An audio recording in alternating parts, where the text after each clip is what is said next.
आपण दिल्लीत आला, खूप चर्चा सुरू झाली आहे. मी दिल्लीत असलो तरी चर्चा होतात, मुंबईत असलो तरी चर्चा होतात.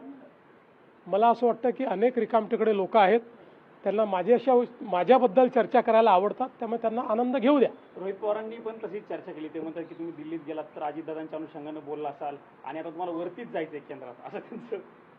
नाही, मला असं वाटतं की ज्याला जे तारे तोडायचे आहेत, ज्याला जे फुगे उडवायचे आहेत, ज्याला जी पतंग उडवायची आहे ती पतंग त्यांना उडवू द्या.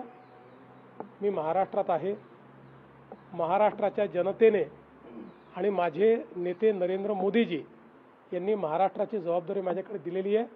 मी प्रामाणिकपणे महाराष्ट्राच्या जनतेची सेवा करतो आणि ती करत राहणार आहे. तुम्हाला दिल्लीत पाठवण्यासाठी मागे कोण लागले? अनेक लोकांना असं वाटतं की मी दिल्लीत गेलं पाहिजे, पण त्या सगळ्यांना मी सांगतो की मी मुंबईतच आहे.